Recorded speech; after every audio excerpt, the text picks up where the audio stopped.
All right, everybody, good morning. It's Thursday. Today is the 11th of October, I believe. So we're coming to the end of the second week of October.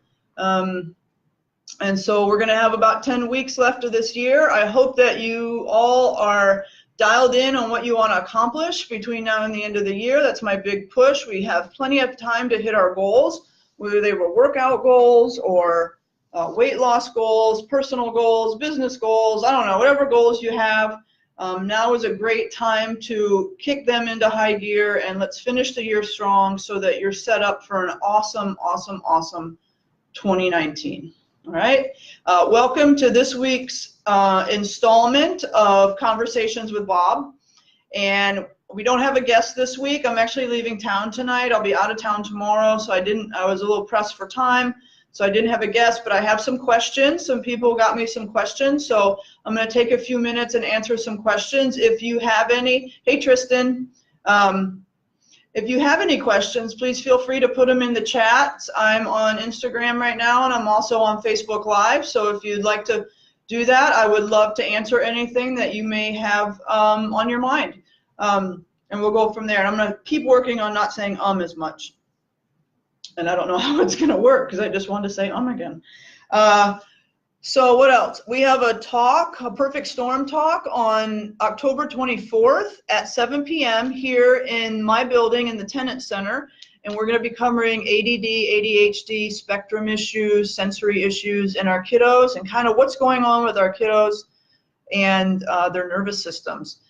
Next week, on 2 of my Facebook Lives, I'm going to dive deep on a couple of those issues. I'm going to dive deep again with the teenagers and kind of what's going on with them. I'm also going to dive deep on the vagus nerve. So if you'd like to know more about that and what the vagus nerve does for us, we're going to talk about that. We're going to talk about how the adjustments affect the vagus nerve and calm us down.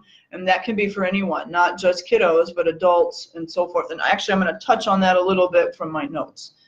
What else do I have to report? I don't think I have anything else to report. Bob's here with me today. He's holding his pumpkin, and we're excited for fall. It was a beautiful morning. I hope you all got outside this morning, went for a walk, or maybe you're at your CrossFit gym or your small box gym, whatever it may be, and you've been able to take advantage of some of that. All right, so here we go. So my first topic for today is adjusting kids. And I don't have my activator. Elena, can you grab me my activator? I don't know what I did with it. So a lot of people ask me questions about adjusting kids. And people have been bringing me their kids more often. And we're adjusting them here in the office. Thank you, dear. And what people seem to ask most often is, and I'll just be blunt, the question they ask is, well, you're not going to twist my kid's head off, are you? Those types of things. And I just want to put out there that when we adjust the kids, it's a much milder adjustment, and it's very specific based on what we're finding in the history, the examination, and the scans. So we do a set of scans here in the office that measures the stress in the nervous system, and those three things tell us where to adjust and why to adjust in that specific area. What tends to happen is if someone brings in their child and they're pretty wound up, we don't want to put too much back into the system. So if we go in and do a big, aggressive, for lack of a better term, adjustment, full spine, like we might do on a heavy-duty athlete or something like that, it's too much for them. It's too much for their nervous system. It's too much for their psyche. They're already kind of fragile, for lack of a better term, and it freaks them out, let's be honest. And then when they come back, then we have to work through this process, all over again. So the adjustments on the kids are very mild, and they're very, very specific. So we start with very specific adjustments, and then we work our way out into the spine as we move along and as we start seeing the effects that we want to see. So we're not, taking them and turning them aggressively and so forth. With the kids a lot, we use the activator. It can be set on a very small impulse or a higher impulse, and you squeeze it. It makes a little bit of a clicking noise, and a little baby impulse can go in there.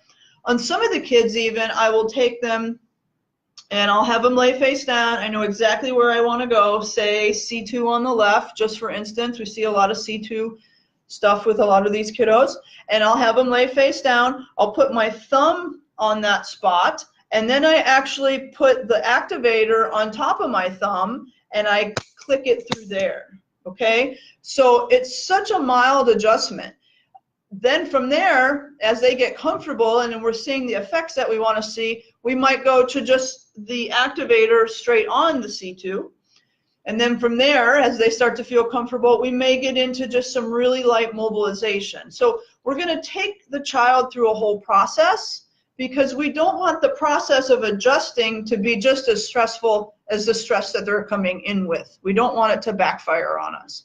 So that's kind of how that goes. So it's very mild. It's very awesome. Can't think of the right word.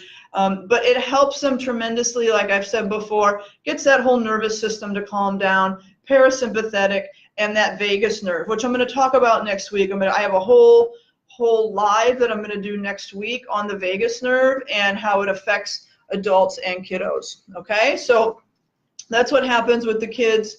If you guys, again, have any questions about that, please feel free to reach out to me. I'll be happy to answer your questions on how we adjust the kids, why we adjust the kids, and what we're looking for when we're doing that sort of stuff.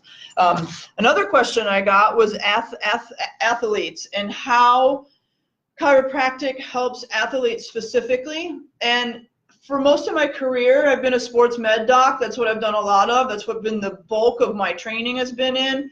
Over the last couple of years, my practice has shifted, and I'm moving more towards, as I learn more and I take more classes and I grow more, I'm moving more into a family practice and working with kids and families and so forth. But what I'm learning that's very interesting is what's going on more and more in the nervous system when we do an adjustment, and how that can affect athletes. And that's how I first got into chiropractic. I was an athlete. I was a national champion Olympic weightlifter back in the late 80s. I'm going to show my age. And there was a chiropractor that came to the gym that I worked out in. The gym I worked out in was very heavy with power lifters and Olympic weightlifters and then bodybuilders back in the day. It was a little independently owned gym. And there was a chiropractor that came, and I started chatting with her, and then I ended up going to see her as a patient to help me recover from my workouts, again, to kind of calm down the nervous system.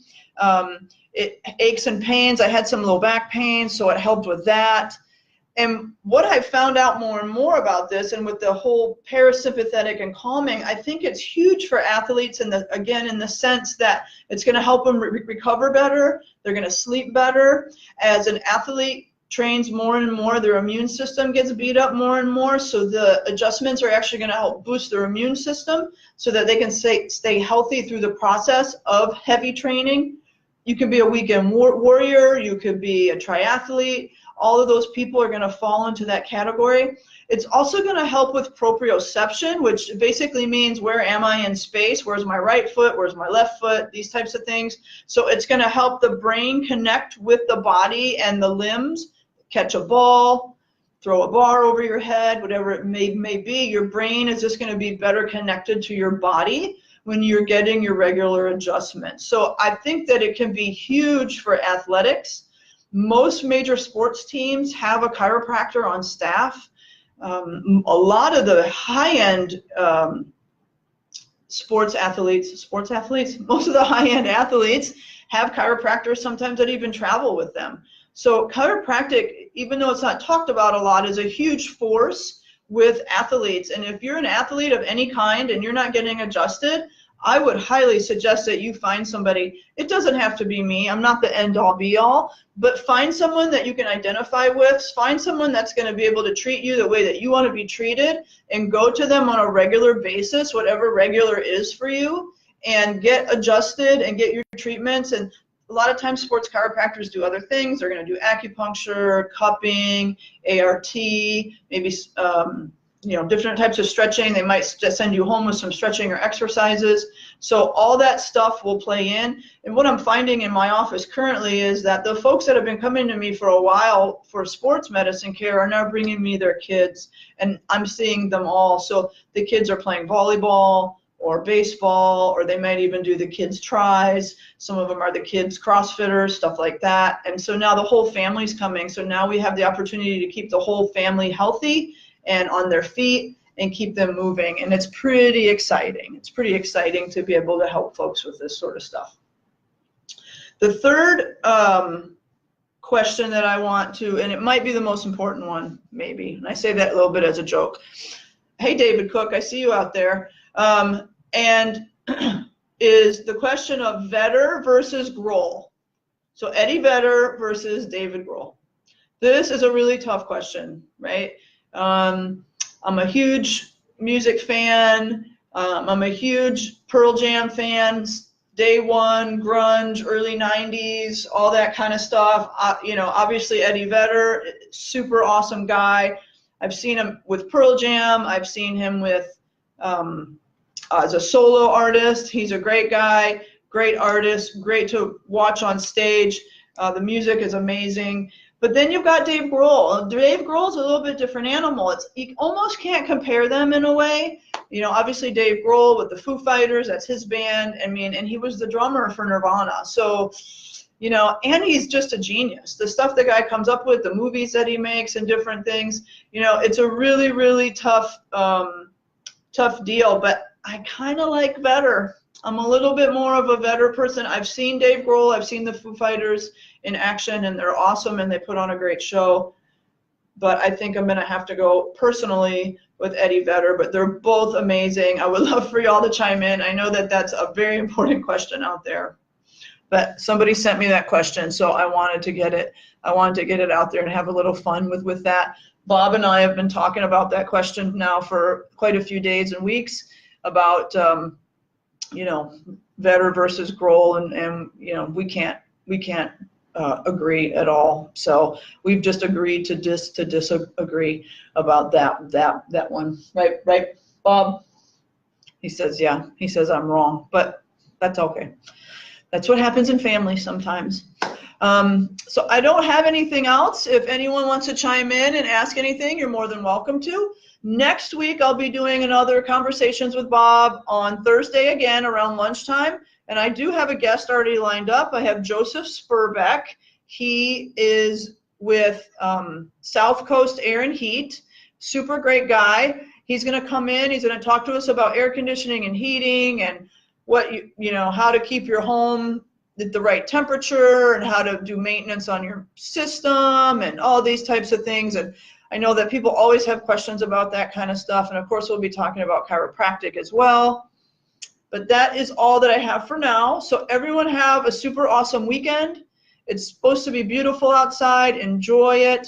Remember, we're basically like houseplants, and we should be getting water and sunshine on a regular basis. So please get outside, drink a lot of water, go to the beach, put your feet in the sand, do some grounding, all these types of things. And call your chiropractor. Let's see, what else? I think that's it. Hey, Yanni, how's it going, man? So let's see. I think that's all for now. Y'all take care. Have a great day, and peace out.